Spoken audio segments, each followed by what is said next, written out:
G'day folks, SIGIL here with the first look at Sigil of the Magi, a new roguelike deck builder that brings positional turn-based tactics to a Slay the Spire style game.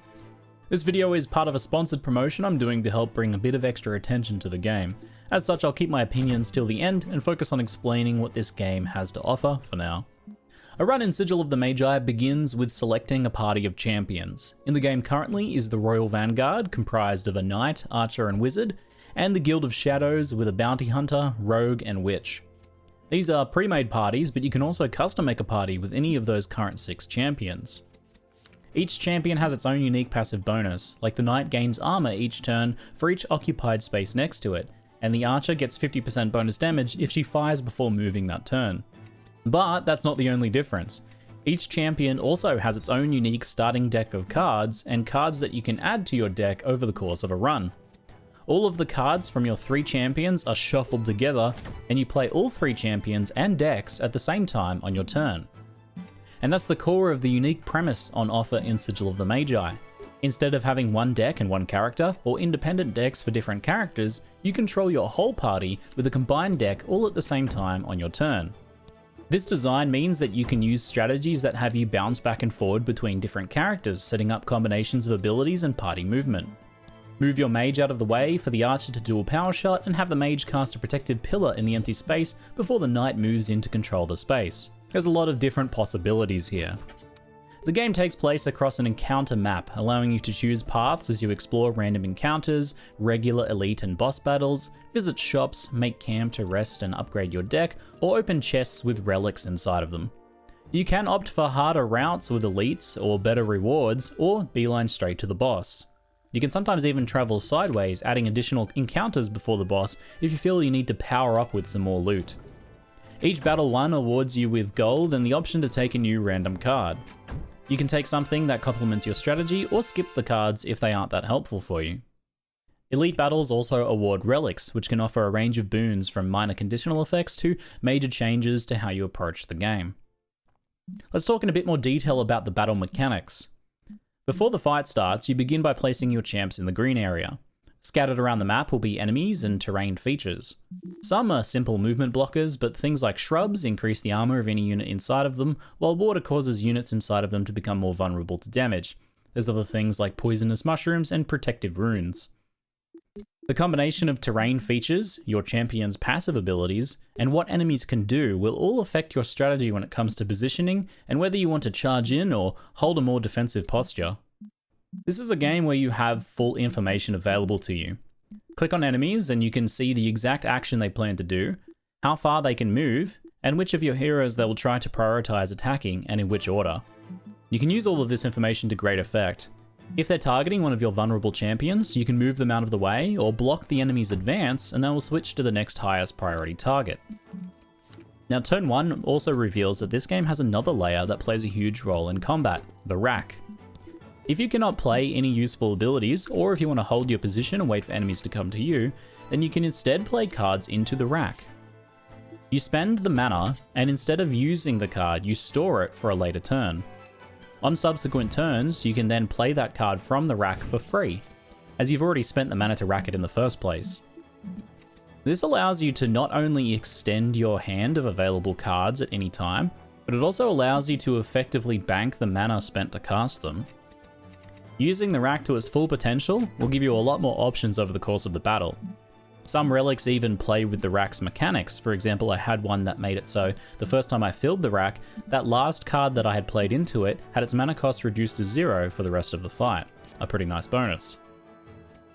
Depending on the map, the enemies, and your heroes, battles can sometimes involve staunchly holding one position for the whole fight, and other battles evolve into a much more flowing affair with constant movement and repositioning to take advantage of terrain or change the enemy targeting away from your vulnerable champs.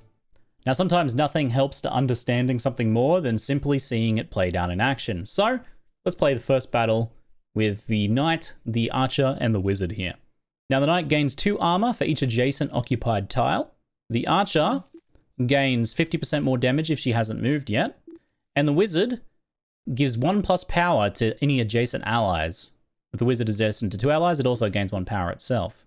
Now on the map you can see a couple of things here. These bushes grant armor to any occupying units, and these puddles make enemies vulnerable, taking 50% more damage. Now positioning wise, the wizard is a little better placed here than where I placed him first, because he'll provide power to both of these units, whilst also gaining additional power himself, which increases both damage dealt and armor gained from armor gaining cards as well. Now I've taken up a position here, but I'm actually going to modify this a little further. We're going to put the knight there in the armor. The knight gains armor himself and is a little bit less vulnerable, but the archer can't attack in melee with most of their starting abilities at least. So we'll place the knight there to try and take out this target. Now, if we click on a target, we can see a bunch of different information. We can see the exact ability they're going to play, Relentless, buffing themselves up for their power, but also how far they can move and attack. So they can move to the green space and attack the red space there. This green space in the middle is our starting deployment zone.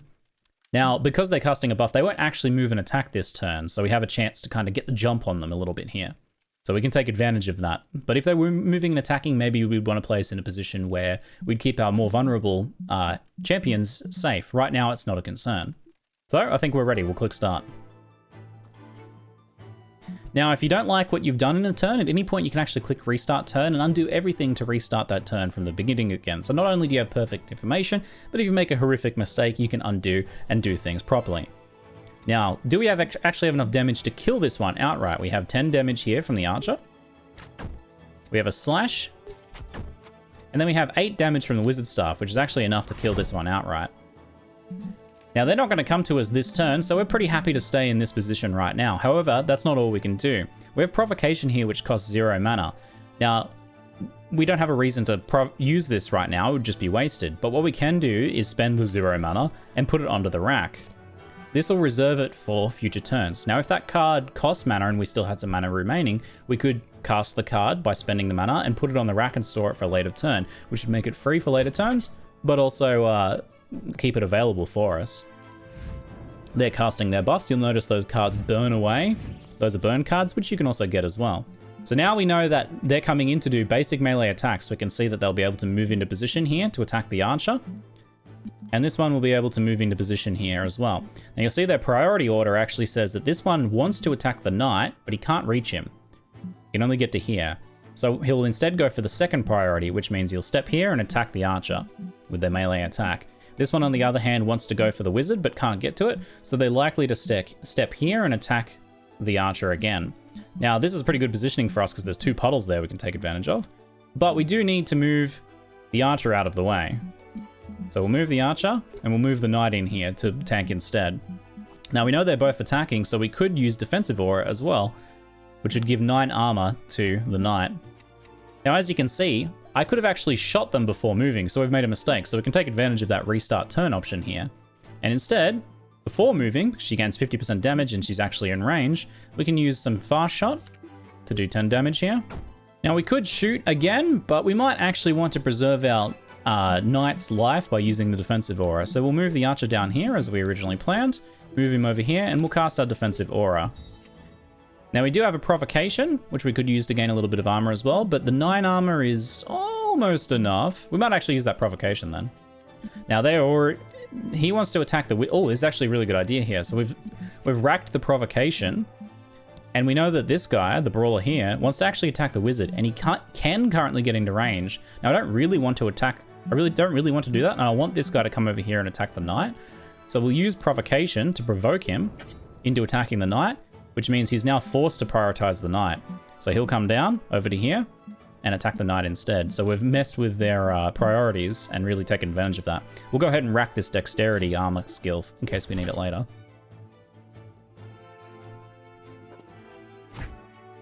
Interestingly enough, the allies kind of screwed with each other because this one moved into this puddle, which blocked this one from getting to us. So we were more than safe. But ideally, the enemies should have went here and here. But, you know, they're just bandits. They're not that smart.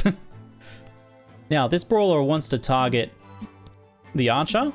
And this one also wants to target the archer. So we could move her away over here and they won't be able to, which will force them to attack the wizard and the knight subsequently. Before we move her, we're going to take advantage of her bonus damage and do 15 damage here with the archer shot. We can now move her away, and we have a couple of options. We know that they're going to be spreading their attacks out, and we could move the wizard away, which would leave the archer vulnerable though. So will you go ahead and use defensive ability here? And we'll save our dexterity for now, as we shouldn't really need it. They can't get to her anyway.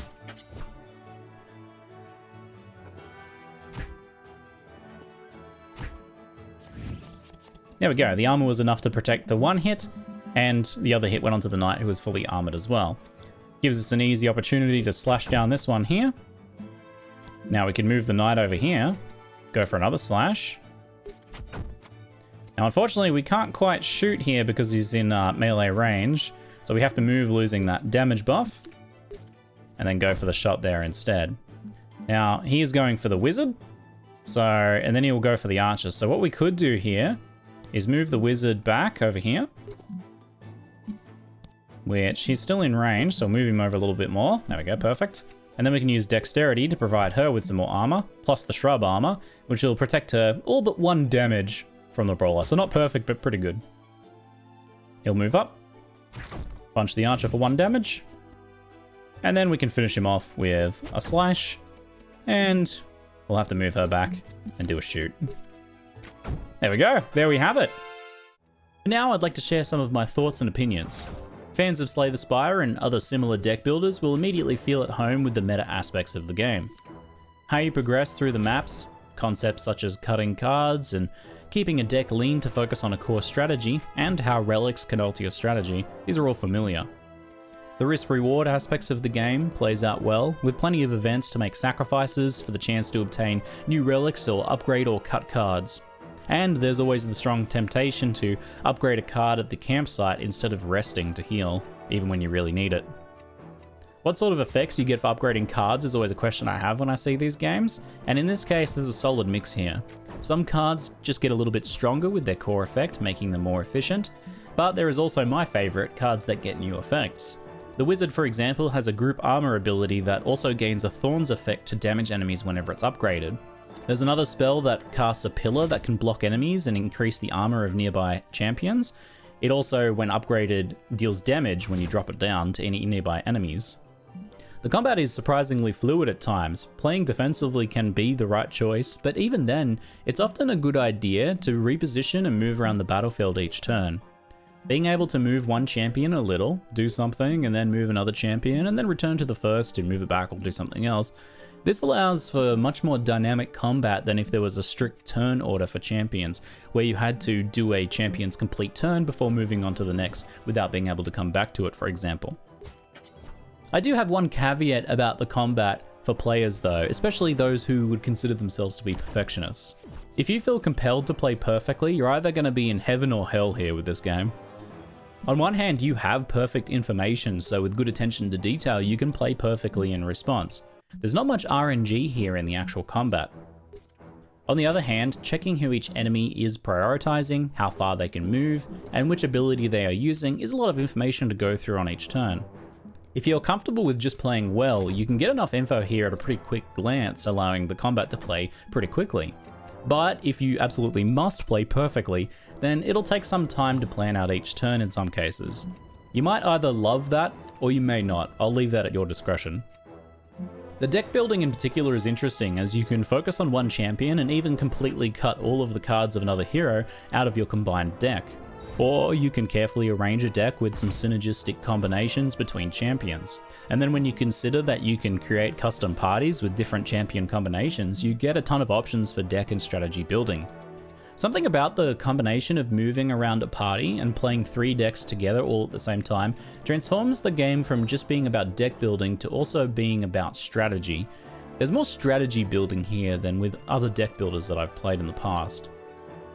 Overall, the game is gorgeous, it's got adorable art and animations, and the gameplay manages to be unique and compelling in a genre that's, quite frankly, got a lot of competition.